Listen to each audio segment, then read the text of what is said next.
El Consejo de Ministros ha indultado por segunda vez a 4 Mossos d'Esquadra condenados por torturar a un hombre inocente. Os pongo en antecedentes. En julio del año 2006, los Mossos d'Esquadra confunden a un ciudadano rumano con un atracador y lo torturan. Noviembre de 2008, la Audiencia de Barcelona condena a los 4 Mossos a 6 años y 7 meses de cárcel. Un año después, el Tribunal Supremo rebaja la condena hasta 4 años y 6 meses de cárcel e inhabilita a los Mossos. Febrero de 2012, el Consejo de Ministros concede un indulto parcial y rebaja la condena a 2 años de prisión.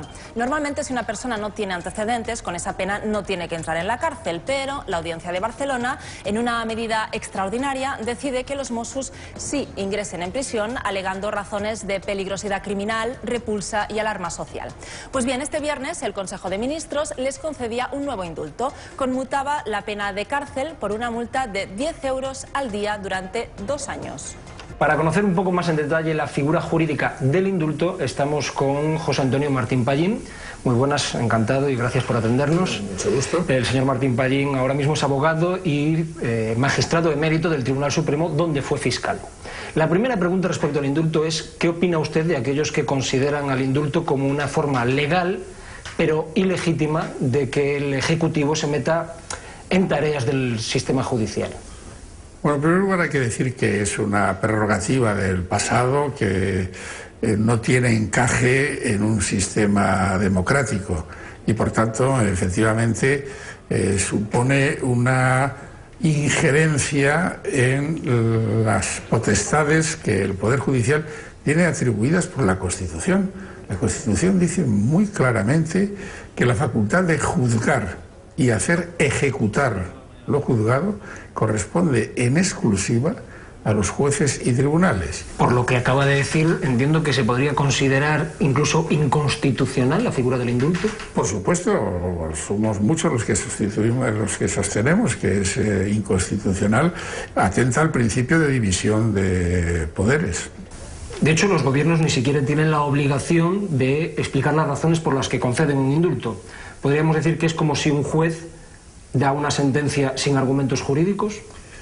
Pues en la forma de expresarse sí, pero con una diferencia notable, que un juez que dice una sentencia sin motivación dicta una sentencia nula. En cambio, el indulto pues sigue adelante. Cuando un gobierno no ha querido explicar por qué concedía un indulto, nunca lo ha explicado, ni se ha sentido obligado. En el expediente de tramitación me imagino que se darán las razones.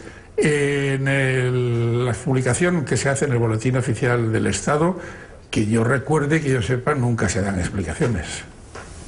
Incluso muchas veces la decisión del indulto se toma en contra de la opinión, por ejemplo, del Tribunal Supremo. Recuerdo el caso del consejero delegado del Banco Santander, indultado por el gobierno de Zapatero, justo cuando ya era un gobierno en funciones. Es más, como se trata de un derecho de gracia, cuando se le pregunta, yo he hablado con sus secretarios de justicia y con ministros, que son los que lo llevan, dice, hombre, efectivamente, al ser un derecho de gracia, pues no tenemos por qué explicarlo, ¿no? Lo cual es contrario a los principios constitucionales. Pero dice, pero tenemos unos hábitos, que es que si no hay informe favorable del juez y del fiscal, no se concede nunca el indulto. Pero por lo que se ve hay excepciones y en el caso del señor Sáez ha habido excepciones.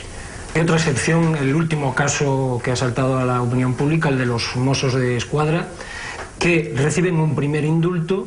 La Audiencia de Barcelona dice que aún así deben entrar en la cárcel y reciben un segundo indulto del Ejecutivo. Primero, ¿es normal que haya 2 indultos para los mismos condenados? Y en segundo lugar, ¿cómo interpreta usted que se haya llevado la contraria 2 veces desde el Ejecutivo a lo que ha dicho un juez?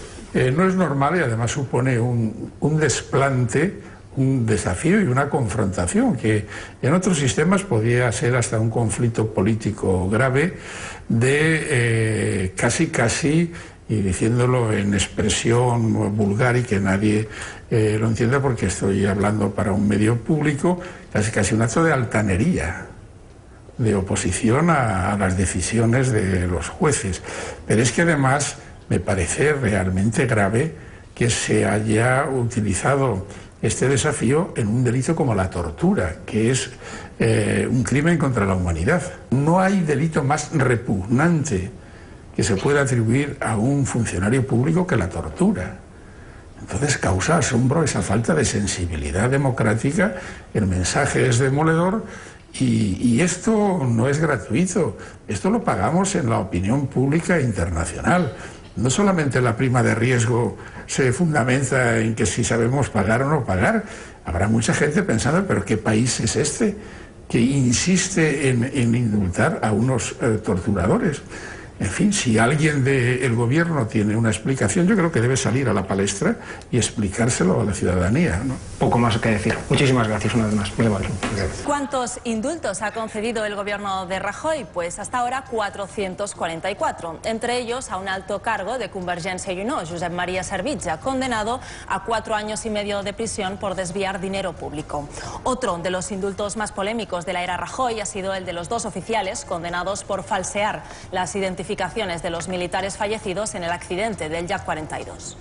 También concedió numerosos indultos. En sus 2 legislaturas aprobó 3.226. Además, en sus 2 últimos meses concedió 40 indultos, 8 de ellos a empresarios. El caso más polémico fue el del banquero Alfredo Sáenz. Cuando el gobierno de Zapatero ya estaba en funciones, indultó al vicepresidente y consejero delegado del Banco Santander, Alfredo Sáenz, de una condena de 3 meses de arresto e inhabilitación por un delito de acusación falsa y denuncia falsa. Y todos los gobiernos, sean del signo que sean, han echado mano de esta fórmula en mayor o menor medida. El récord lo tiene el gobierno de José María Aznar, que en sus 2 legislaturas concedió 5.916 indultos. Algunos de ellos sonados, como por ejemplo el indulto al juez Gómez de Liaño, que fue condenado a 15 años de inhabilitación por prevaricación continuada. Recordemos que según el Tribunal Supremo, Liaño abrió en falso el caso Sogecable, en el que imputó por apropiación indebida a varios responsables de la editorial del periódico El País, sin que lo denunciara ningún damnificado. En contra de la decisión del gobierno de indultar en 2 ocasiones a 4 miembros de la policía catalana, condenados por torturar a un ciudadano rumano arrestado por error. Los jueces dicen que el Ejecutivo ha hecho un uso grosero y desviado del indulto. Los Mossos d'Esquadra fueron condenados a 2 años de prisión y se les ha conmutado la pena por 7.000 euros de multa.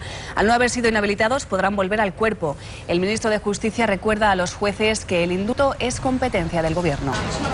Lo que no puede de ninguna de las formas es pensarse que otros poderes del Estado pueden asumir competencias que no son suyas porque la Constitución se las da al Gobierno de España.